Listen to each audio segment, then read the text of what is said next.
Ikhwan fillah, banyak orang mendengar kalam ini.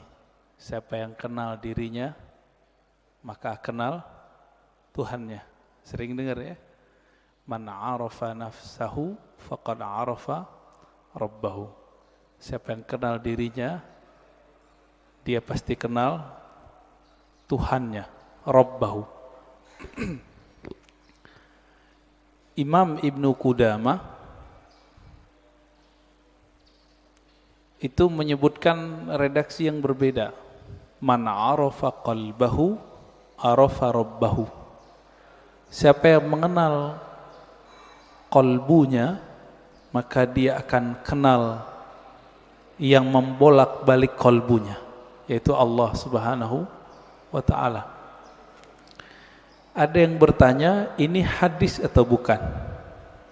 Nah, ini pertanyaannya dua sebenarnya. Ini hadis atau bukan, lalu maknanya apa? Setelah kita teliti, ilmu hadis itu, Bapak Saudara Allah, jika kita buat pemetaan, ilmu keislaman, bahkan semua ilmu di dunia, itu dapat dirumuskan jadi 4 cara mengetahuinya. Disebut epistemologi. Bahasa Arabnya madarikul ulum. Bagaimana cara mengetahui suatu hal? Yang pertama lewat indera, bukti-bukti fisik. Yang kedua akal, kita pikirkan kita tahu. Yang ketiga kita tes. Yang keempat pakai spiritual, pakai rohani. Ilmu hadis itu yang pertama. Jadi ilmu hadis dia ilmu bukti fisik, mesti didengar, mesti ada bukti fisiknya. Maka secara ilmu hadis, hadis ini tidak bersumber dari Rasulullah sallallahu alaihi wasallam. Dari siapa ketemunya? Ternyata ketemu perkataan seorang ulama salaf namanya Yahya ibn Mu'az Ar-Razi. Yahya bin Mu'az Ar-Razi. Yahya bin Mu'az Ar-Razi ini ulama ahli qalbu di zamannya. Beliau wali besar. Kalam-kalamnya itu bukan lagi kalam kayak kita. Dia jika berkalam, kalamnya itu hampir mirip dengan kalamnya Nabi sallallahu alaihi wasallam. Sehingga dikira ketika dia berkalam begitu, itu kalamnya Rasulullah sallallahu alaihi wasallam. Itu secara apa? Ilmu hadis. Siapa yang mengatakan itu? Imam Nawawi. Lalu diikuti oleh Imam Suyuti dan imam-imam yang lain.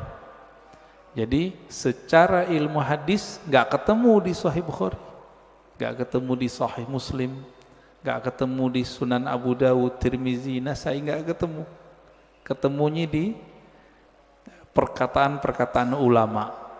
Nah, jadi tolong Bapak saudara Allah yang hobi ngaji tasawuf, harus tahu bab ini secara ilmu hadis. Ilmu hadis pendekatannya bukti fisik, disebut dengan empirik. Ya. Tapi ada seorang imam namanya Ibnu Arabi yang beliau menggabungkan ilmu zahir dan batin. Beliau ini ahli hadis, tapi lebih dikenal sebagai ahli qalbu. Guru hadisnya ratusan. Buktinya beliau meriwayatkan hadis-hadis langsung dengan sanadnya kepada Rasulullah sallallahu alaihi wasallam. Jadi dia sebutkan dari gurunya sampai kepada Nabi Muhammad sallallahu alaihi wasallam. Ibnu Arabi ini dia bermimpi bertemu Rasulullah. Di dalam hadis yang sahih dikatakan man ra'ani fil manam faqad ra'ani. Siapa yang bertemu aku dalam mimpi, dia betul-betul bertemu aku. Fa inna syaitana la yatamatsalu bi. Karena syaitan tidak dapat menyerupai aku. Ibnu Arabi mengatakan ciri-ciri wali Allah itu kalau dia mimpi, dia sadar dia lagi mimpi. Ibnu Arabi mimpi ketemu Rasulullah dan dia sadar ini pasti mimpi karena Rasulullah sudah wafat. Lalu apa yang beliau lakukan? Beliau bingung dengan hadis yang tadi. Secara ilmu hadis tidak ketemu sumbernya. Maka beliau katakan, wahai Rasulullah, kata ahli hadis ini enggak ada sumbernya, bukan kalam engkau. Apakah benar demikian? Dijawablah oleh Rasulullah dalam mimpinya, bukan, itu kalamku wahai Ibnu Arabi. Ketika dia bangun, maka dia malu mengatakan ini bukan hadis Nabi sallallahu alaihi wasallam. Kenapa? Minimal mimpi ini benar untuk dirinya, meskipun belum tentu benar untuk orang lain. Inilah asbabnya kenapa kalam ini kemudian menjadi ambigu. Apakah ini kalam Nabi atau kalam Yahya ibn Muaz Ar-Razi? Ya, ini secara gabungan nih. Mimpi masuk kemana? Satu tadi empirik, bukti fisik. Mimpi yang nomor 4, zauq, intuisi, qalbu, ruh. Itu mungkin nggak ini dibuktikan? Dibuktikan oleh orang yang sudah sampai ke sana. Kalau oleh ahli hadis yang tidak sampai, kemampuan rohaninya sampai ke taraf ini nggak bisa. Jadi mohon maaf Bapak, kita nggak bisa bangga juga dengan ilmu hadis. Ilmu hadis itu sendiri mirip kayak ilmu saintifik yang lain, eksak yang lain sama. Ilmu sejarah, arkeologi. Kalau sekarang apa namanya, untuk ngecek orang meninggal itu, kuku-kukunya dicek, apa namanya? Ya, forensik gitu ya. Jadi bukti fisik semua. Ilmu hadis mesti berdasarkan zahir fisik. Oleh karena itu, Bapak, saudara yang bukan Allah, jika berdiskusi dengan ahli hadis, sulit kita ngungkit-ngungkit yang nomor 4 ini. Dia pasti yang nomor 1.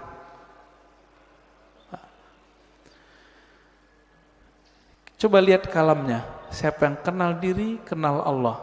Isinya benar gak? Bagus gak kalamnya? Bagus. Berarti secara ilmu hadis, tidak semua kata-kata yang bagus, kata-kata yang benar itu kalam Nabi. Secara ilmu hadis. Banyak Pak. Bahkan tidak semua yang benar itu kalamnya Nabi. Contohnya, Monas di Jakarta, benar gak? Saya bilang, Nabi bersabda, Monas di Jakarta. Jadi palsu gak? Jadi hadis palsu deh Pak. Maka tidak semua kata-kata yang benar, kata-kata yang baik itu pantas dikatakan bersumber dari Rasulullah sallallahu alaihi wasallam. Nah, ilmu hadis begitu Pak, agak kaku. Ilmu hadis ini dia harus dibuktikan. Saya ketemu guru saya ketemu gurunya. Ini sebagai contoh hadis yang paling sering kita dengar, innamal a'malu bin niat. Hadis ini Imam Bukhari mengambilnya dari ahli Mekah, namanya Humaidi. Gimana ketemunya? Oh, ternyata Imam Bukhari melakukan rihlah sekaligus haji.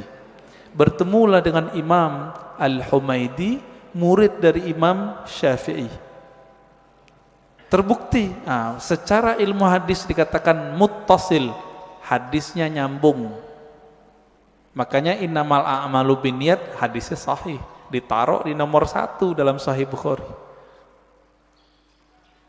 Imam Bukhari sering mimpi ketemu Rasulullah, iya, tapi mimpinya dia tidak taruh di bab hadis. Ada seorang imam namanya Al-Baihaqi, punya kitab judulnya Syu'abul Iman dan Zuhud. Di kitab beliau menukil kalam Nabi tapi yang didapat orang dalam mimpi. Dan itu populer Pak di masjid-masjid kita, khotib-khotib kita dulu. Tahun 2006 seorang profesor nelpon saya dulu di UIN. Saya waktu itu masih kuliah. Dia telepon, "Ar-Razi, ente ngaji hadis bukan?" "Iya. Saya mau khutbah besok. Tapi bingung ini hadis itu bukan." Wah, kita kaget Pak, profesor masih mau nanya sama mahasiswa. Akhirnya saya katakan, "Hadis apa, Prof?" "Hadis siapa yang hari ini sama dengan kemarin maka dia merugi." Tahu hadis itu ya? Yang hari ini lebih buruk dari kemarin maka dia terlaknat. Saya senyum, "Maaf Prof, itu bukan hadis. Tapi itu kalam Nabi yang didapat oleh Imam Abdul Aziz bin Rawat dalam mimpinya." Kata Imam Baihaqi, qala Abdul Aziz bin Rawat, berkata Abdul Aziz bin Rawat, "Ra'aitun Nabiyya sallallahu alaihi wasallam fil manam yaqul." Aku mendengar Nabi sallallahu alaihi wasallam di dalam tidur berkata. Kata di dalam tidurnya dihilangin oleh khotib-khotib. Sehingga jadinya gimana? Aku mendengar Nabi bersabda, "Siapa yang hari ini sama dengan kemarin fahuwa maghbun." Siapa yang hari ini beda dengan kemarin, lebih buruk dari kemarin, fahuwa mal'un, terlaknat. Nah itu. Ini disebut hadis mimpi. Tapi ingat, hadis mimpi bukan hadis secara ilmu hadis. Tapi kalau versi yang keempat itu hadis Pak. Maka versi keempat hadis Nabi gak berhenti sampai sekarang berlanjut. Menurut versi yang keempat. Dari mana buktinya? Buktinya Nabi sendiri mengatakan, siapa yang bertemu aku dalam mimpi, dia betul-betul bertemu aku. Loh, tahu dari mana ketemu Nabi? Kalau ingin dibuktikan, buktikan secara fisik. Baca cerita Nabi, fisik Nabi, Syama'il Nabawiyah, perhatikan mimpinya, sama atau tidak. Ini mazhab ahli hadis. Ahli hadis mensyaratkan jika mimpi ketemu Nabi, mesti karakter yang kita lihat sama seperti yang di hadis. Contohnya, Nabi suka pakai baju hijau, pakai serban, terus pakai tutup, ya, ada yang mirip Sayyid Muhammad Alawi Al-Maliki.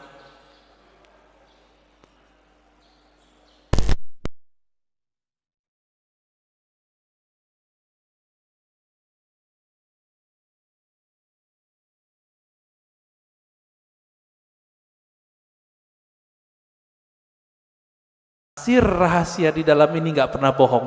Ma kadzabal fuadu ma ra'ah. Dalilnya itu. Tidaklah si fuad ini, si kolbu ini, si hati ini pernah berbohong dengan apa yang dia lihat. Jadi walaupun Nabi sudah meninggal menurut ahli hadis, tapi bagi ahli ruhani Nabi nggak pernah mati Pak. Nabi cuma pindah alam ruh, alam barzakh, alam malakut jabarut. Nah, ada di antara ulama yang setiap hari bisa ketemu Nabi. Siapa itu? Gurunya Imam Syafi'i, namanya Imam Malik. Dihikayatkan dalam kitab Hilyatul Aulia, kitab hadis, tapi berkaitan dengan Tazkiyatun Nafs. Karya Imam Al-Hafiz ahli hadis Abu Nu'aim Al-Asfihani. Imam Malik berkata, "Ma bittu lailan illa wa ra'aitun nabiyya sallallahu alaihi wasallam." Lebih kurang begitu. Tidaklah aku beristirahat malam hari melainkan saat aku memejam mata aku memandang kepada Rasulullah sallallahu alaihi wasallam tiap malam, Pak. Siapa imamnya? Imam Malik. Tapi Imam Malik ahli hadis. Maka beliau tidak memasukkan hasil dialognya dengan Nabi ke dalam bab ini. Tapi masuk ke bab fatwa, dianggap itu ilham. Beda dengan Imam Ibnu Arabi, beda dengan Imam Ghazali. Mereka menganggap ini juga hadis, tapi hadis-hadis rohani, tidak masuk ke bab ilmu hadis. Nah, disinilah mulai bertengkar Pak, antara ahli hadis sama ahli tasawuf. Bagi ahli hadis, kalian sesat. Kenapa? Itu bukan hadis Nabi, itu hadis palsu. Bagi ahli sufi, yang sesat siapa? Kalian gak mengerti kok kami dibilang sesat. Kalian gak bisa berkoneksi dengan Nabi, kok kami yang dianggap sesat. Begitu. Maka kemudian oleh Imam Al-Baihaqi, ya, satu tingkatan di atas Imam Ghazali, itu beliau gabung di kitabnya, di kitab Az-Zuhud, ya, di kitab Syu'abul Iman, kalam Nabi baik dalam ilmu hadis ataupun versi ahli qalbu. Bapak saudara makan Allah, kira-kira inilah kenapa ahli hadis susah baikan sama ahli tasawuf, ya. Maka muncullah di generasi berikut ahli hadis yang mereka penasaran dengan ilmu tasawuf. Sebaliknya ahli tasawuf yang penasaran dengan ilmu hadis. Nah, maka di zaman setelahnya muncul sufi muhaddis, muhaddis sufi. Muncul begitu.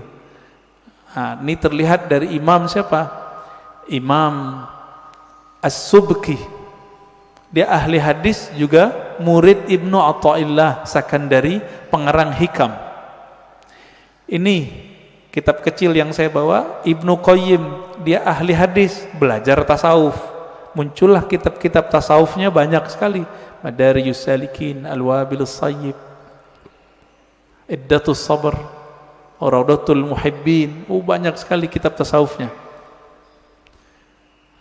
Puncaknya nanti ada pada Imam Murtada Zabidi, ahli hadis juga ahli sufi. Terlepas dari itu Bapak salamakan Allah, perbedaan itu sampai sekarang masih ada, ya. Makanya sekarang istilah ahli hadis ini diambil oleh sekelompok orang dan menamakan dirinya kelompok sunnah. Boleh enggak? Ya boleh-boleh aja. Tinggal bukti aja sanadnya, ya. Punya sanad enggak kepada Rasulullah sallallahu alaihi wasallam? Karena ilmu hadis ilmu sanad. Enggak punya sanad, kazzab, maka dia pembohong.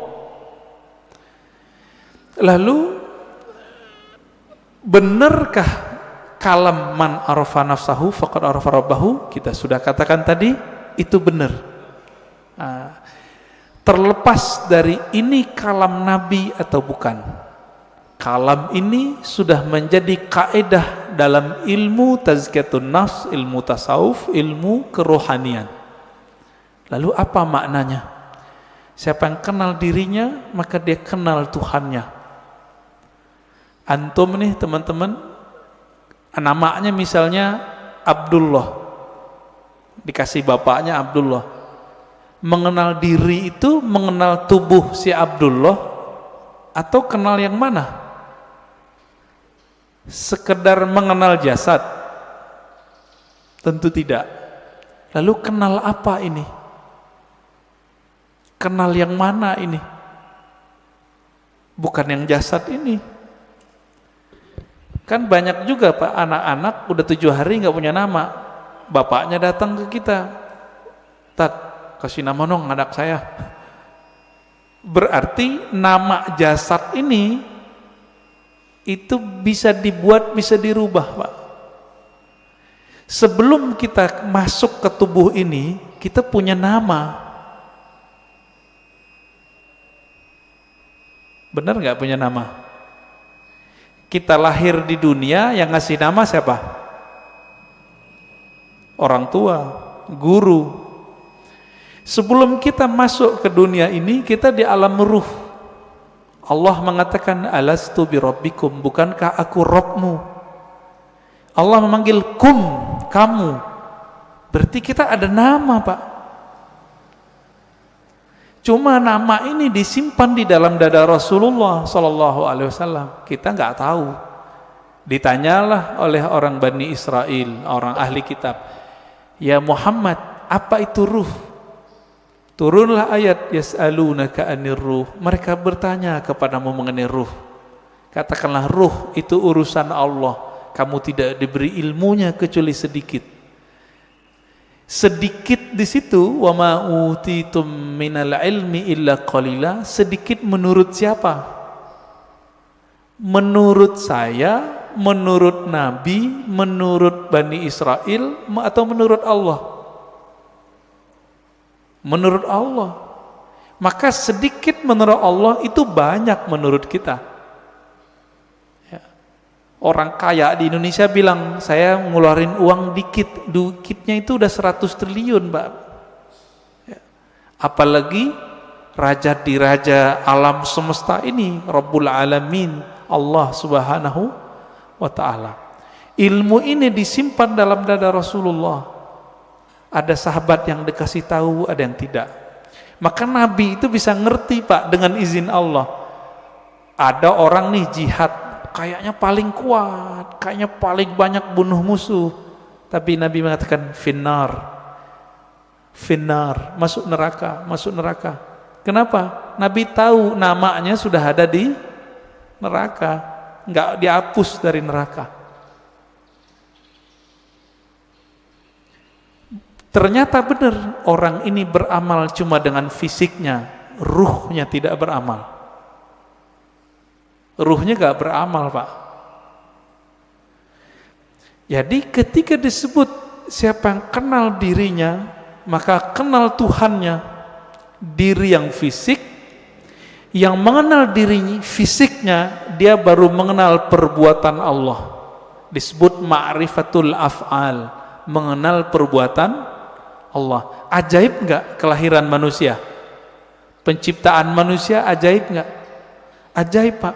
Kok bisa-bisanya ada makhluk hidup di perut seorang perempuan? Itu ajaib itu.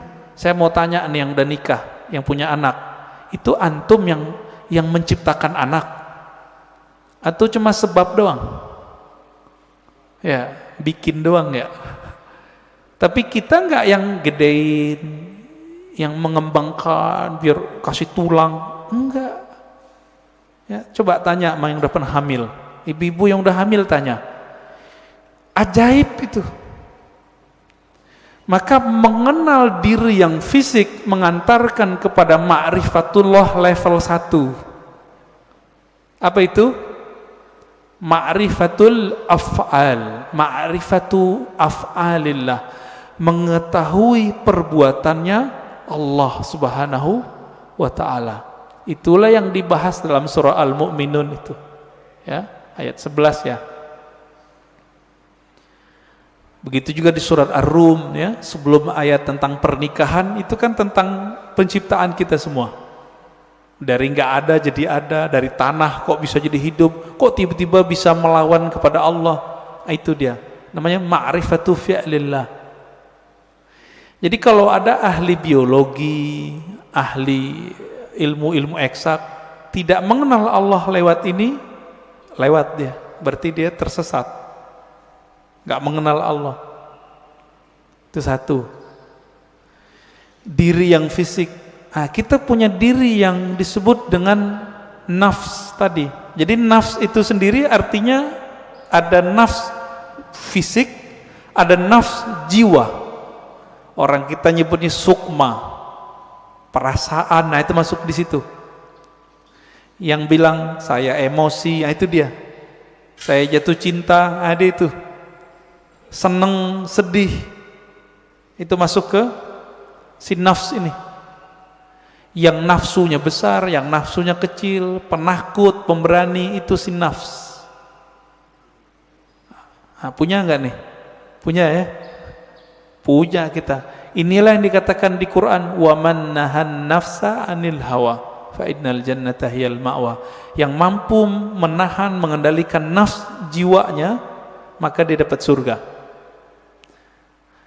Nah, ini ma'rifat apa nih? Ini masih sama. Ma'rifatu fi'lillah. Perbuatan Allah. Cuma perbuatannya yang tidak tampak secara fisik. Jadi perbuatan Allah ini kan ada yang tampak secara fisik, ada yang tidak tampak. Ini masih sama. Ilmu untuk memahami ini disebutlah ilmu tazkiyatun nafs. Jadi tazkiyatun nafs itu baru cabang dikit dari tasawuf. Karena orang alergi dengan ilmu tasawuf, nggak mau mereka nyebut istilah tasawuf. Takut ditinggal jamaah. Kalau ustadz udah takut sama jamaahnya, terus jamaah takut sama siapa dong? Ya. Kalau si ustadz udah bergantung kolbunya kepada jamaah, lalu jamaah menggantung kolbunya sama siapa? Jadi kalau ada di antara antum yang ustadz dai, jangan dai ngikutin murid, jangan guru ngikutin selera murid, murid yang ngikutin guru. Gitu seharusnya. Kalau enggak, itulah yang Nabi lakukan. Nabi enggak diikuti oleh ahlu Mekah, maka beliau berhijrah. Hijrah beliau. Menjaga idealisme seorang guru. Nah ini perlu Pak. Itu diperlukan ma'rifat yang ketiga.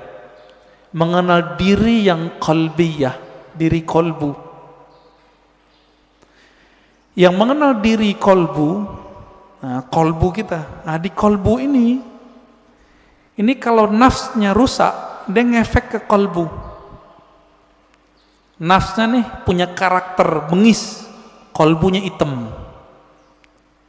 Nafsnya suka bangkang, kolbunya hitam, meradang dia Pak. Kalau kita meradang mulut, sariawan bisa menikmati makanan nggak? Nggak bisa. Makanannya kolbu adalah zikrullah, baca Quran, sholawat. Kalau sudah meradang itu kolbu, dibawa sholat nggak enak. Dibaca Quran pun kita mikir, enaknya apa ya baca Quran? Kalau kolbunya lagi rusak, rasain aja Pak sendiri. Zikir, katanya zikir menenangkan jiwa, kok nggak tenang-tenang? Malah tambah bingung, malah tambah syak. Zikir itu bening, bener gak? Zikir bening Pak. Kolbu itu wadahnya zikir, sehingga nanti dia bisa menyantap. Wadahnya lagi kotor, bersihin dulu, diobati dulu, baru dia bisa menikmati. Masalahnya sudah bertahun-tahun nih kolbunya berkarat, bener gak?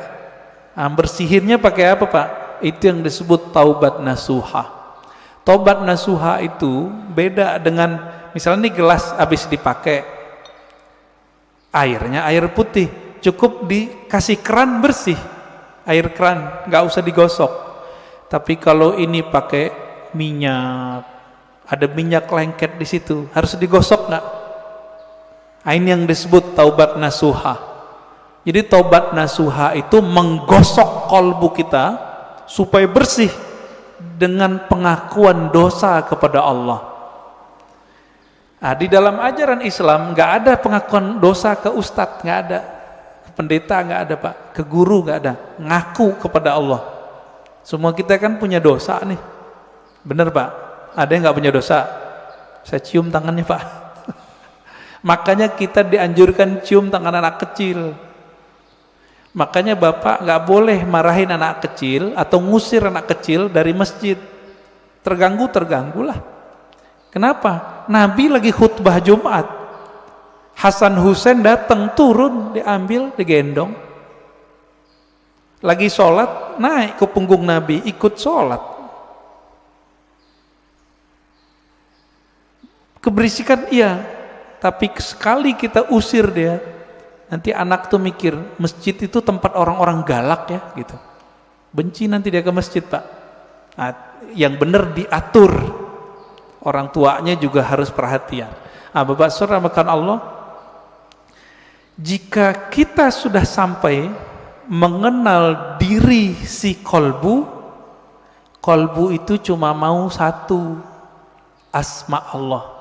Asma Allah ada di Quran, ya, ada di sholawat, ada di zikir. Intinya zikirlah. Semakin banyak kita mengenal nama Allah, semakin banyak makrifat di dalam kolbu. Maka di sini wajib ada kajian Asmaul Husna, Pak. Udah ada belum? Harus ada, Pak, di sini. Ntar mati bawa apa? Mati bawa apa ntar? Bawa asma Allah. Jangan bawa nama-nama bapak kita, nggak kepake. Bapak gue kiai, nggak kepake, Pak. Saya Ustadz Haji, yang kan nggak dipakai.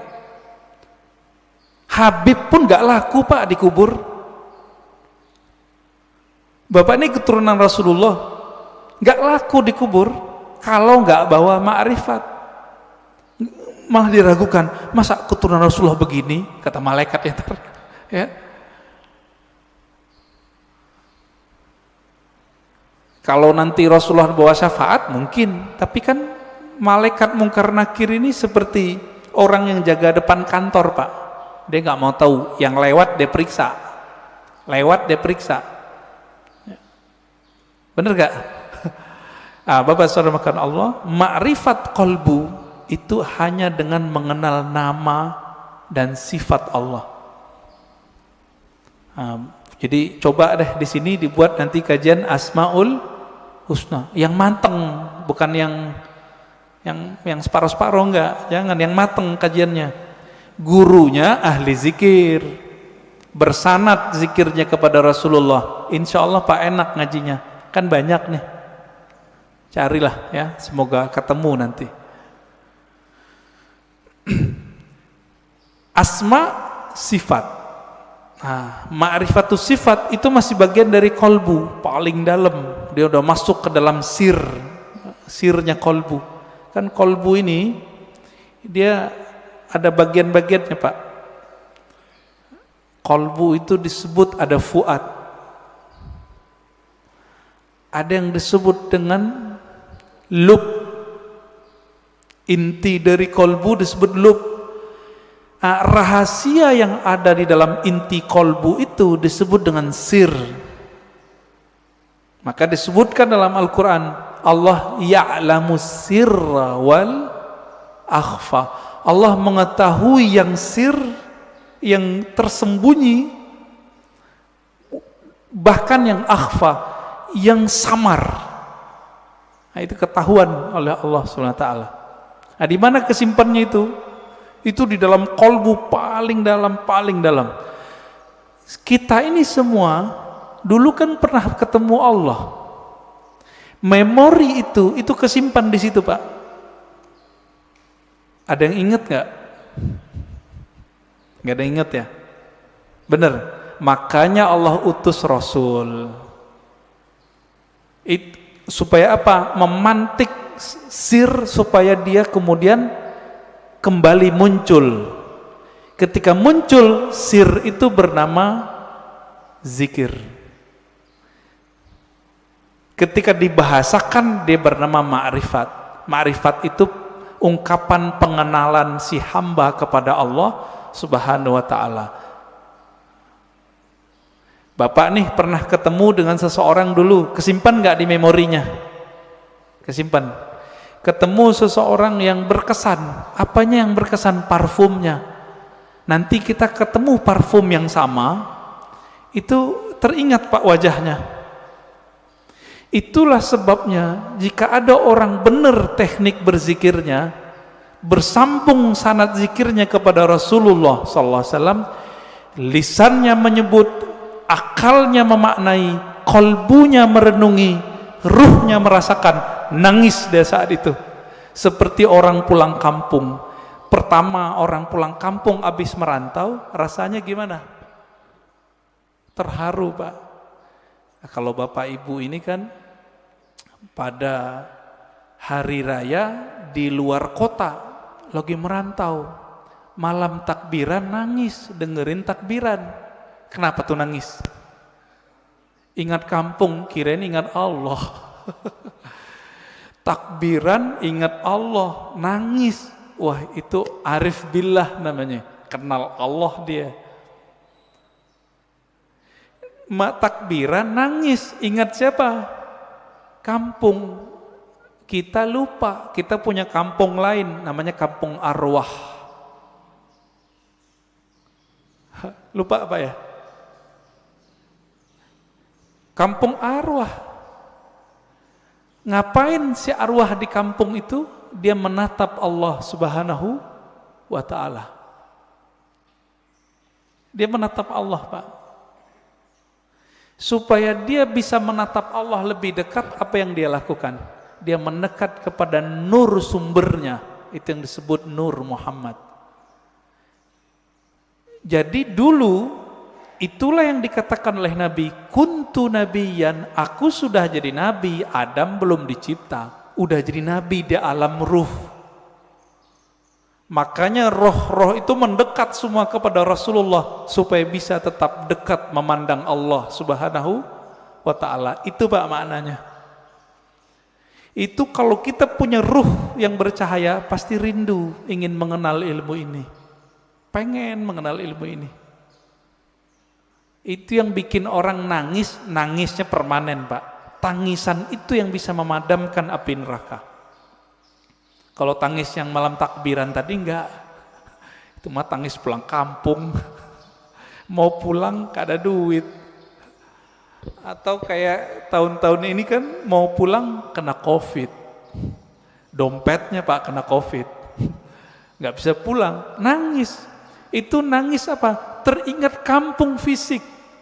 Jadi jika orang bisa nangis karena ingat kampung fisik, kampung badan ini, teringat orang tua zahir, apalagi jika dia teringat dengan orang tua rohaninya. Sering dengar nggak istilah Nur Muhammad? Ya, masih ingat disebut apa? Nur Muhammad itu Abul Arwah, bapaknya sekalian roh. Maka ketika roh itu rindu ke siapa? Dia rindu sama ayahnya. Itulah kenapa kalau solawat jadi wajib dalam solat. Allahumma salli ala Sayyidina Muhammad.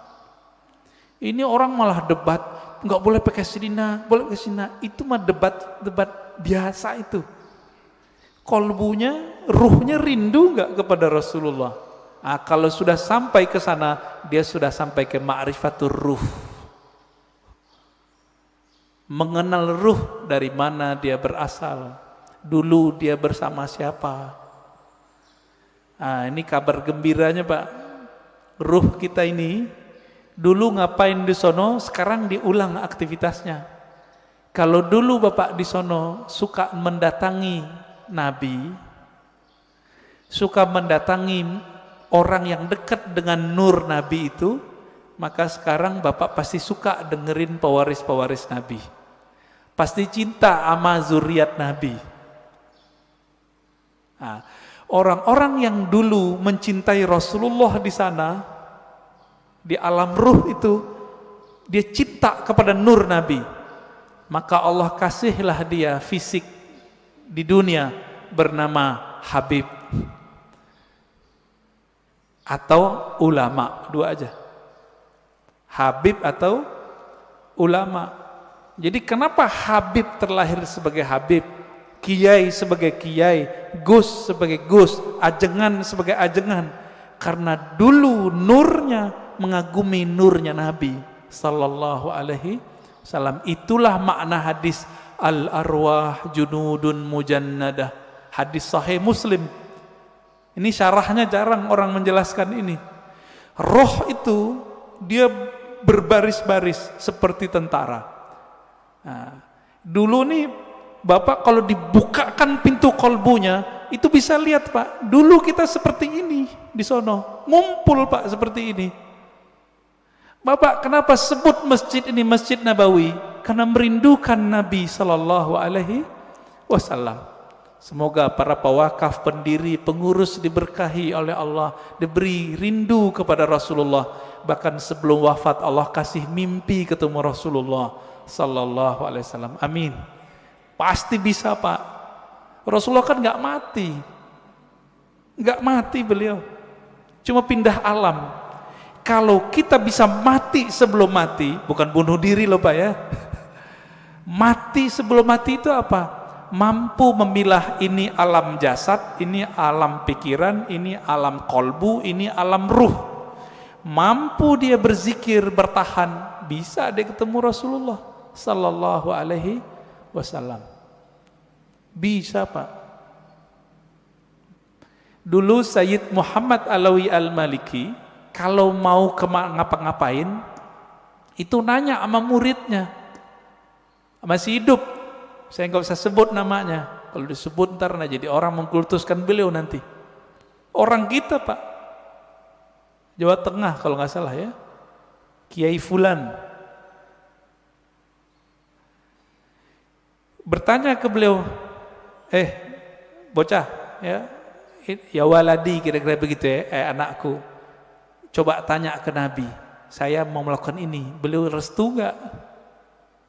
Itu yang minta siapa? Sayyid Muhammad, keturunan Rasulullah sallallahu alaihi wasallam, hafal banyak hadis. Muridnya pakar mimpi ketemu Rasulullah, karena sholawat gak berhenti-berhenti beliau, sholawat aja terus. Maka Bapak Ibu saudara makan Allah, jika ingin bertemu Rasulullah, sholawat terus. Terus itu apa ujungnya? Ujungnya mati. Jadi kalau belum mati jangan berhenti. Dijamin Pak, pasti. Kenapa? Hadis jaminannya jelas. Man shalla alayya sallallahu alaihi asyara marat. Yang salawat kepadaku, Allah salawat kepadanya 10 kali. Saya mau tanya nih, ini 10 kali menurut kita atau menurut Allah? Coba lihat bahasa Arabnya. Sallallahu alaihi. Allah bersolawat kepadanya 10 kali. Berarti menurut Allah atau menurut kita? Kita ini Pak cukup dapat 1 salawat dari Allah pasti masuk surga. Salawat disertai rahmat, masuk surga. Kalau 10 ketemu Rasulullah sallallahu alaihi wasallam, ketemu Rasulullah pasti. Maka Nabi mengatakan, ini garansi Rasulullah, orang yang paling dekat kepadaku nanti siapa? Aksaruhum salatan bi, yang paling banyak bersolawat kepadaku. Inilah media kalau mau ketemu Rasulullah. Bisa. Siapa yang bilang nggak bisa ya? Nabi mengatakan nanti di akhir zaman ada Dajjal. Seandainya aku hidup saat itu, akulah hajijun alaikum, akulah pembela kalian. Secara fisik Nabi nggak ada Pak, tapi kan pewarisnya ada.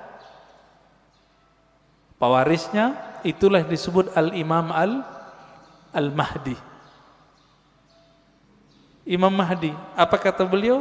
Namanya seperti namaku. Nama dalam bahasa Arab ismun. Ismun artinya tingkatan dan kemuliaan, bahkan ilmu. Itu artinya. Bukan Muhammad bin Abdullah. Muhammad bin Abdullah mah banyak habaib namanya dari dulu Muhammad bin Abdullah, tapi bukan Imam Mahdi.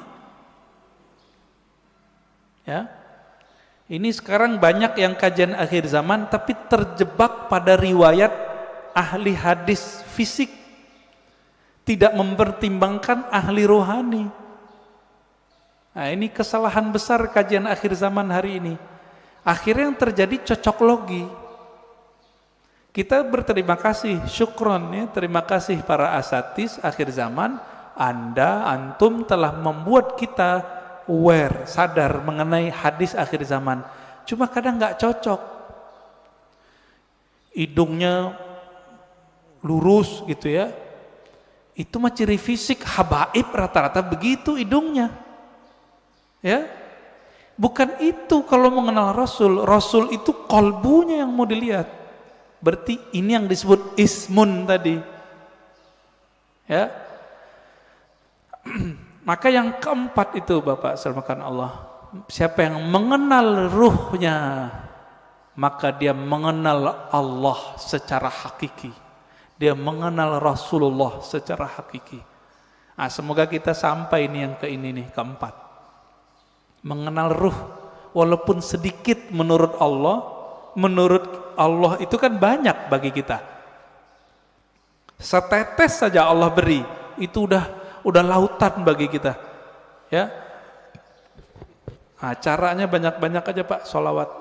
Bapak ini kan mohon maaf ya, pemalas ngajari guru, maunya didatangin guru mulu, ya enggak?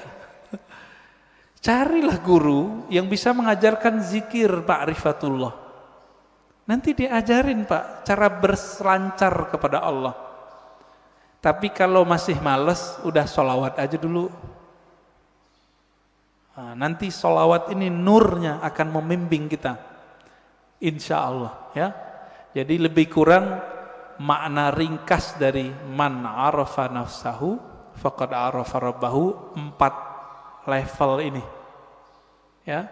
Tinggal dilihat kita bagian yang mana ya. Semoga kajian ini bermanfaat. Silakan kalau ada tanya jawab ya.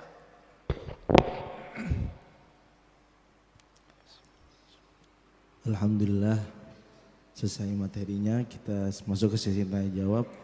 Mungkin saya tanyakan dari akun YouTube An-Nabawi TV. Ada 5 pertanyaan nih, tapi tidak semuanya dipilih yang terbaik. Yang pertama, mohon penjelasan Buya tentang perkataan bahwa telinga yang berdenging adalah nama kita disebutkan di alam malakut, maka bersolawatlah. Mohon penjelasannya tentang perkataan ini, jazakallah. Yang kedua Buya, betulkah hadis surga di bawah telapak kaki ibu itu hadis palsu? Mohon penjelasannya Bu. Iya. Demikian dari YouTube, itu aja yang terbaik dulu. Yang pertama tentang kalau telinga berdenging, nama kita disebut di alam gaib malakut ya. Itu yang hadisnya dinukil oleh Imam An-Nawawi dalam kitab Al-Azkar.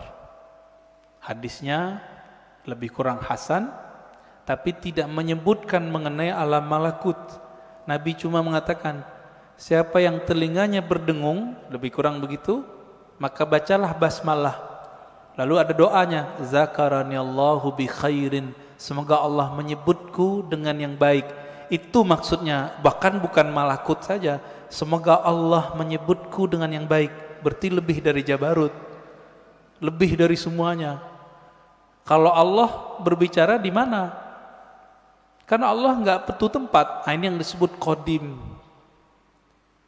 Ya, qadim. Tapi bisa saja kalam Allah disampaikan ke alam-alam yang lain.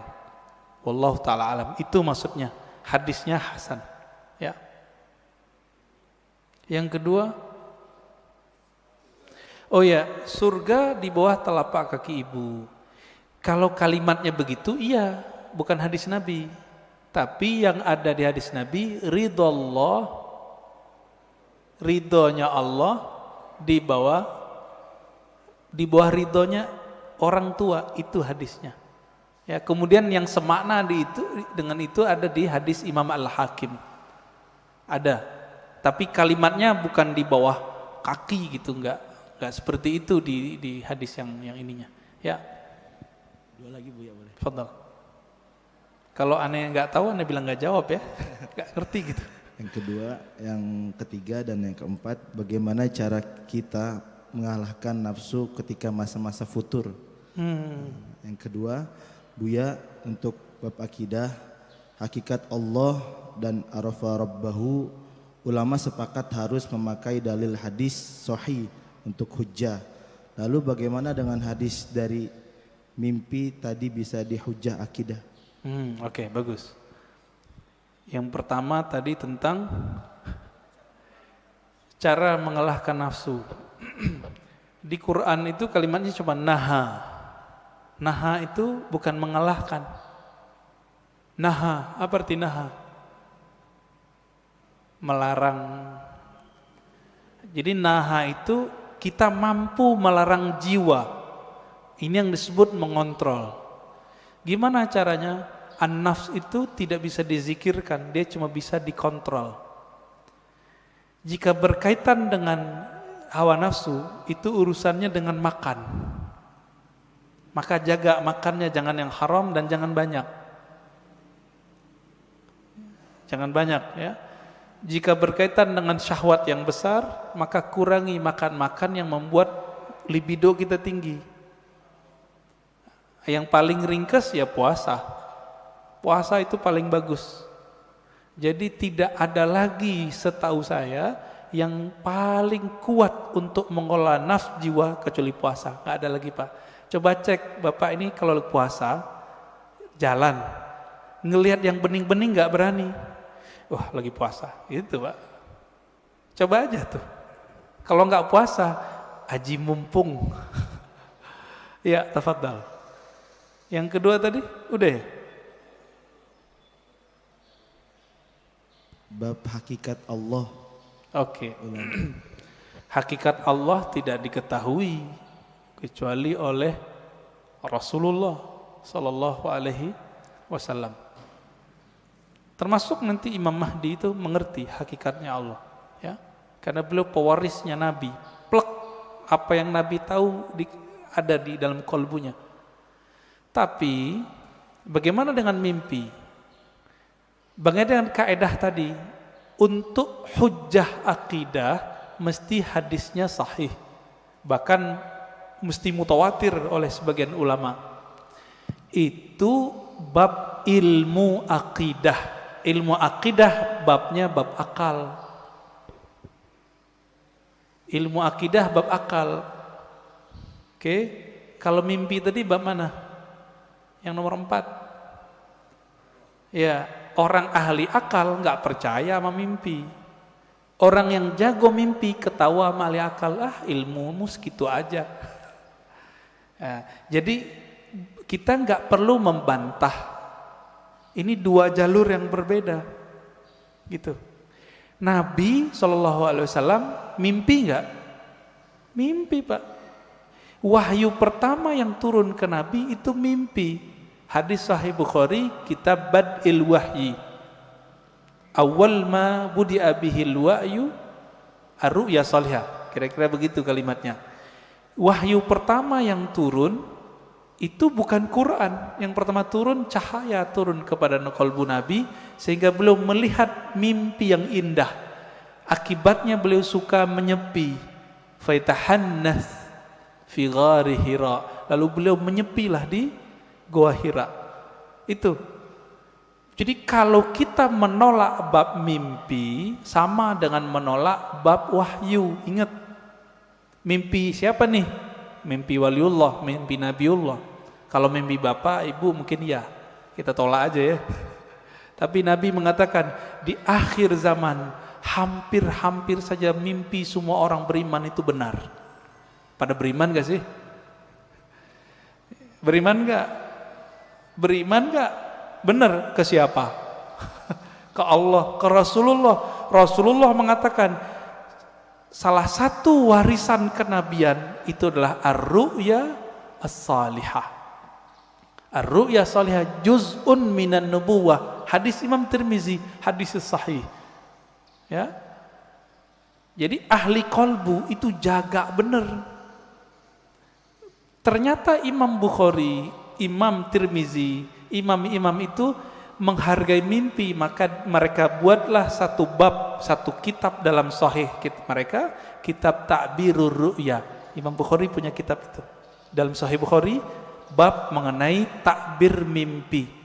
Kenapa Pak?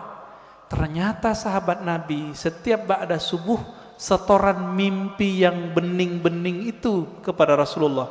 Mimpi malaikat, mimpi melihat ada cahaya dari langit. Itu mereka cerita kepada Rasulullah. Kiai sekarang kan gak bisa begitu Pak. Wah bunga tidur, gak ngerti, bilang aja gak ngerti, jangan dibilang bunga tidur. Ilmu mimpi itu ilmu yang mustaqil, dia ilmu permanen dan berdiri sendiri. Dia nanti berkaitannya dengan ilmu rohani, ilmu tasawuf. Jadi tidak berbenturan dengan ilmu akidah. Gitu ya. Lagi Buya boleh? Tadi Buya membahas tentang mimpi. Bagaimana menurut Buya kalau saya pernah bermimpi Rasulullah SAW, amin, dan melihat beliau seperti jatuh cinta, tapi tidak terlalu detail melihat mukanya.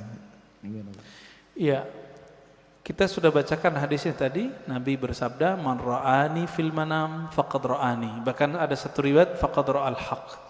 Siapa yang bermimpi bertemu aku, maka ia telah melihat al-haq, kebenaran.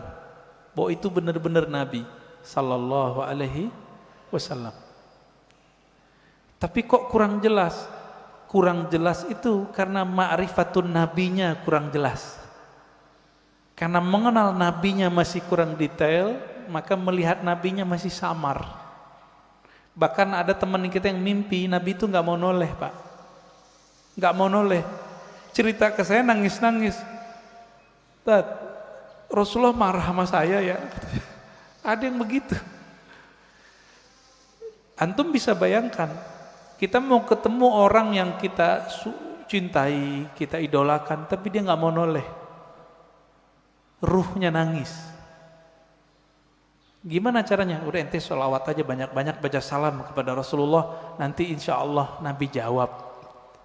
Alhamdulillah besok-besok ada yang mimpi lagi. Jadi ini bukan kita ngayal, bukan. Ini beda dimensi dia. Kalau ingin cek kebeningan kolbu, tanya mimpinya apa. Jika bapak saya, ini kita lagi kotor, jiwa kita kotor nih. Mau kiai, mau ustadz, mau jamaah, mau tahajud, kotor Pak, pasti mimpi basah. Jadi kalau mimpi basah, tobat Pak, tobat rohani.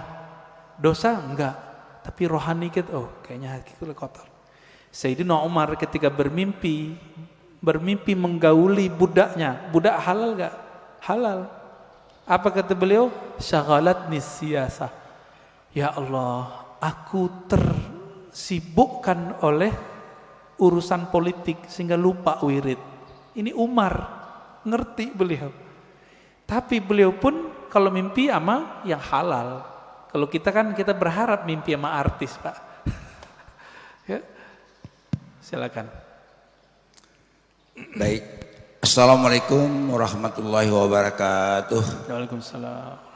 Pak Ustadz, Pak Kiai, kalau boleh mohon maaf, saya sedikit ingin memuji Pak Ustadz. Saya baru ketemu Ustadz Kiai yang cahayanya bagus. Allah. Dan bening, ini pertama. Yang kedua, saya umur 74 tahun. Tapi baru sekarang saya ketemu Ustadz mengatakan bapaknya roh itu adalah Nur Rasulullah. Sallallahu. Alhamdulillahirrahmanirrahim. Ilmu saya bertambah satu sekarang Pak, luar biasa. Saya juga merinding ini Pak, dengarnya. Selama ini saya nggak ngerti bapaknya roh itu siapa. Mudah-mudahan juga teman-teman saya di Nabawi ini sama juga mudah-mudahan, tapi nggak tahu. Seperti Pak Ketua DKM mungkin lebih ahli, sama Pak Nenggolan lebih ahli daripada saya. Jadi tahu kalau saya 74 tahun umur nggak tahu bapaknya roh saya siapa. Alhamdulillah saya subuh hari ini mendapat ilmu yang luar biasa, bahwa saya mengenal bahwa roh saya ini adalah Nur Allah, Nur Rasulullah SAW. Kemudian tadi kalau anak-anak Basir sudah bertanya, bagaimana kalau saya selalu selawat, selalu merinding atau apa namanya bulu kuduk.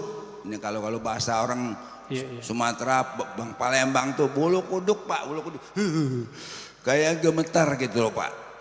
Itu kalau saya berselawat kepada Rasulullah. Nah yang terakhir ini Pak, tadi orang ahli sodoko jariah, kaya raya, banyak duit, tapi kok masuk neraka. Bagaimana dia menyambungkan antara jasmani dan rohaninya sehingga sodokonya jadi amal ibadah pada Allah Subhanahu wa Ta'ala. Terima kasih Pak Ustadz. Mohon maaf saya terlalu memuji Pak Ustadz karena cahayanya luar biasa buat saya. Cahaya Makasih. lampu. Cahaya lampu lebih hebat daripada itu lagi, Pak. Sekian, Masya Allah. assalamualaikum warahmatullahi wabarakatuh. Assalamualaikum warahmatullahi wabarakatuh. Mohon maaf Pak Nanggolan. Ini cahayanya emang ada 3, Pak. Allahumma salli ala Sayyidina Muhammad an-nuril dhati wa sirri sari fi jami'il asma'i was sifat. Mau bilang apa kita ya? Betul, Pak. Jadi bapak rohani itu istilah bahwa ruh kita itu percikan dari nur beliau sallallahu alaihi wasallam. Lalu kenapa kita merinding? Ketika bapak merinding, itu ruhnya sedang merindu.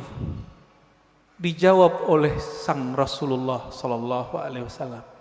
Kita katakan assalamu alayka ya Rasulullah.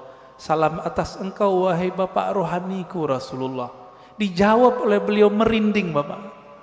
Ruh kita, Pak, yang yataqashairu minhu juludul ladzina yakhshawna rabbahum.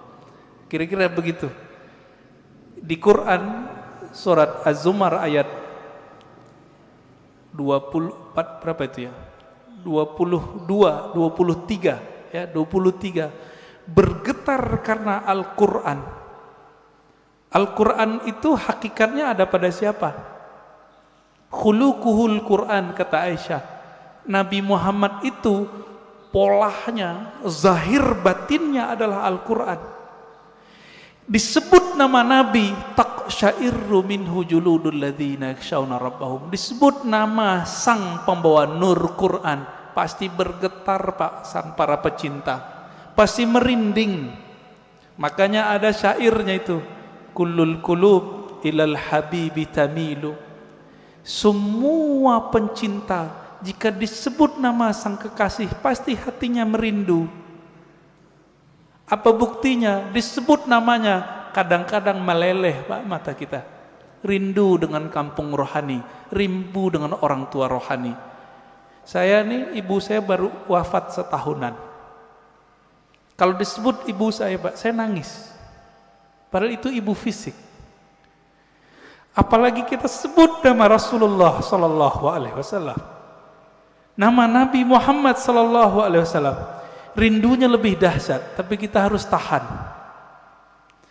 Maka lepaskanlah rindu itu dengan menyebut nama Nabi. Allahumma salli ala Sayyidina Muhammad an-nuril dhati wa sirri sari fi jamil asma' wa sifat. Assalatu wassalamu alaika ya Sayyidi ya Rasulullah. Kira-kira begitu, Pak. Allahumma salli ala.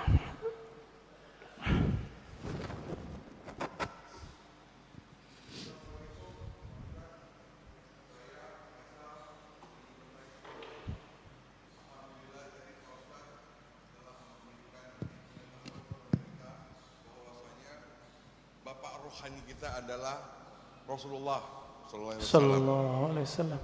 Pada saat pembukaan, Pak Ustadz juga mengatakan bahwa nama yang kita pakai sekarang ini adalah nama jasad yang diberikan oleh orang tua kita, guru kita, ataupun tetua kita, kakek, nenek misalnya.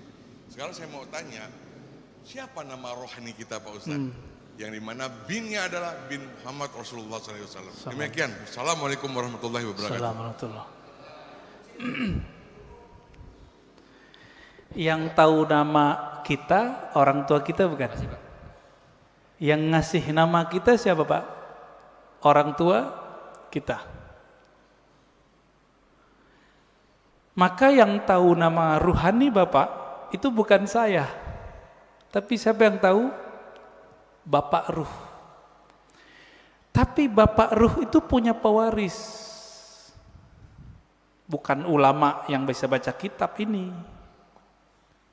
Ulama yang mewarisi kolbunya Nabi, plok semuanya dia warisi. Itulah nanti namanya Al-Imam Al-Mahdi. Kalau umur Bapak panjang bisa. Jika belum muncul Imam Al-Mahdi, maka wali yang disebut wali ghaus. Jika di ilmu fikih disebut mujtahid mutlak. Mujtahid mutlak dia tahu nih barang hukumnya apa, keluar namanya.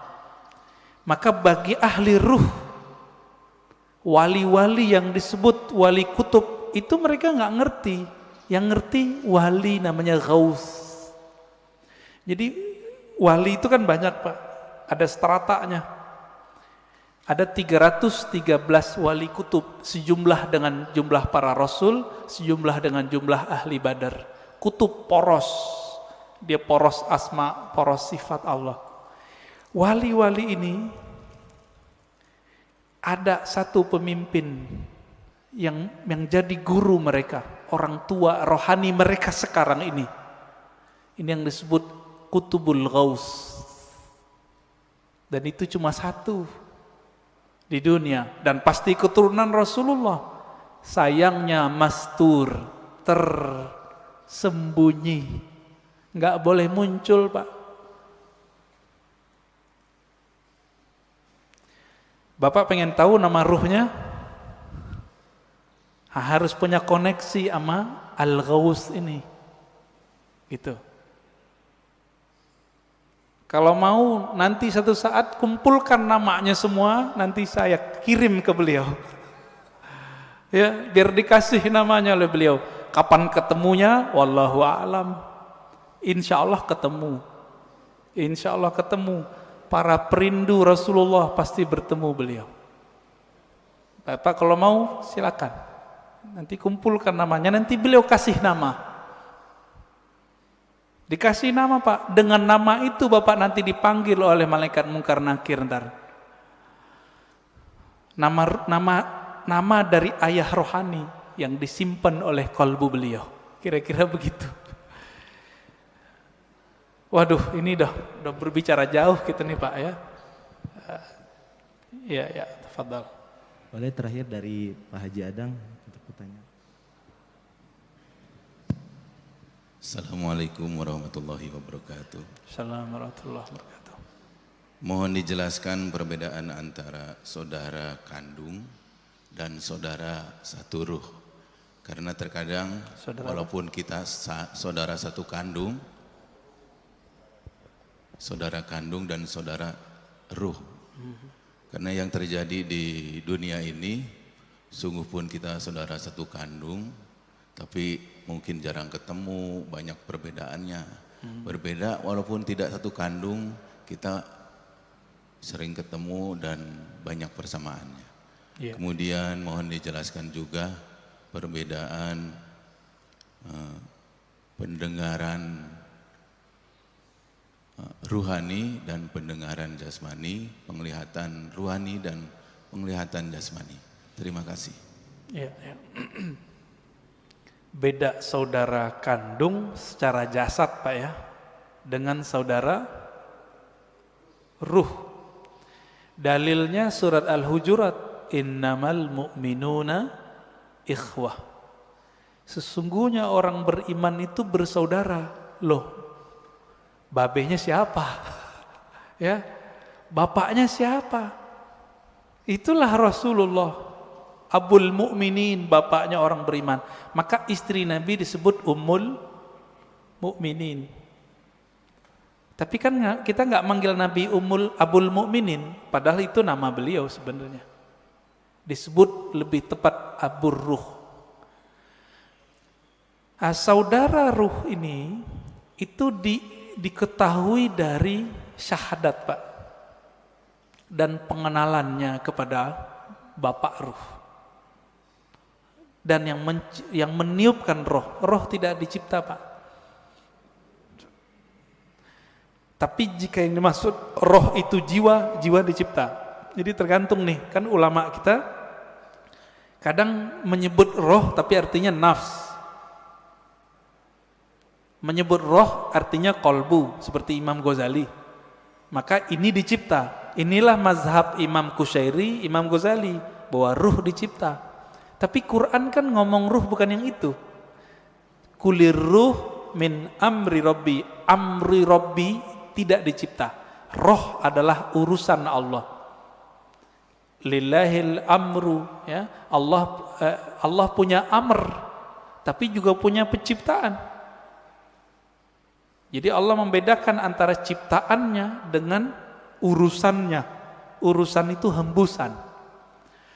Nah, jadi kita ini, fisik ini dengan kun fayakun. Kalau ruh enggak, tiupan Pak, tiupan dari Allah Subhanahu Wa Taala. Sedangkan nur, nah yang Bapak cerita tadi, nur itu pancaran. Maka manusia itu dalam dirinya minimal ada 3 nasab. Ada nasab jasad, ada nasab nur, ada nasab ruh. Kalau nasab jasad, banyak yang tahu. Ini Habib Mahdi As-Sagaf yang wali di Parung, almarhum, udah meninggal ya, pesantren Nurul Iman. Itu dia berangkat ke Masjidil Haram, duduk di pintu apa gitu ya, tiba-tiba ada orang nyapa, kamu si anu ya, bin sampai ke Rasulullah. Itu nama jasad, silsilah jasad, bisa diketahui oleh banyak wali. Banyak wali bisa tahu Pak. Tapi kalau nasab nur, nasab ruh, cuma Nabi yang tahu. Karena kolbu Nabi diwariskan nanti isi ilmunya ke Imam Al-Mahdi, maka beliau tahu Pak nanti. Tapi nantinya udah nggak lama loh Pak ya. Jangan dikira 100 tahun lagi, enggak.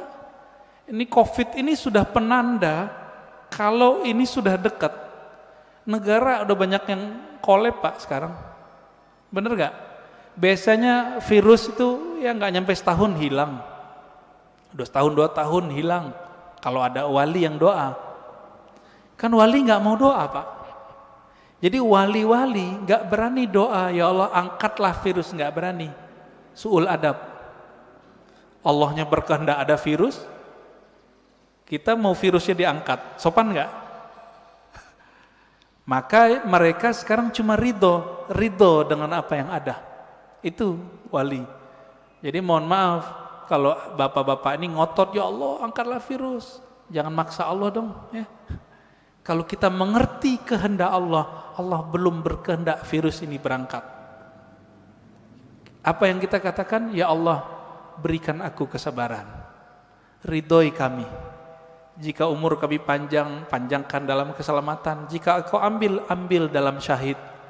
Semoga yang meninggal dalam virus ini dianggap syahid. Amin, amin ya. Khalas Ustaz.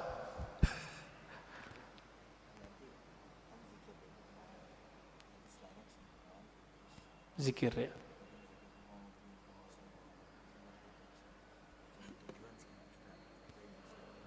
Ini langsung aja ya. Ya, oke. Baik. Bapak Ibu Saudara ikhwan akhwat fillah, kita simpulkan kajian kita pada pagi ini bahwa hadis man arafa nafsahu faqad araf rabbahu bukanlah hadis Nabi secara ilmu hadis, tapi secara rohani, ahli rohani menganggapnya dari Nabi.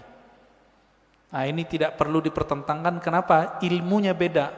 Ilmu hadis berdasarkan sumber empirik, ilmu ahli rohani berdasarkan pencapaian rohani. Dua ilmu ini tidak bertentangan, dia cuma beda jalan. Ya, karena dia beda jalan tidak disebut kontradiksi, karena tidak apple to apple. Ya, yang kontradiksi itu ada 2 ahli hadis bilang kata ahli hadis ini sahih, satu ahli hadis mengatakan palsu, baru disebut kontradiksi. Jadi itu tidak perlu dipertentangkan. Dan yang kedua, maknanya sangat dalam, bahwa itulah inti dari ilmunya ahli ma'rifat. Siapa yang mengenal diri yang mana, hakikat yang mana, dan nah itulah yang banyak. Semoga kita mendapatkan ilmu itu sebelum nyawa ini berpisah dengan badan. Allahumma salli wa sallim wa barik ala nabiyina Muhammad. Assalamualaikum warahmatullahi wabarakatuh.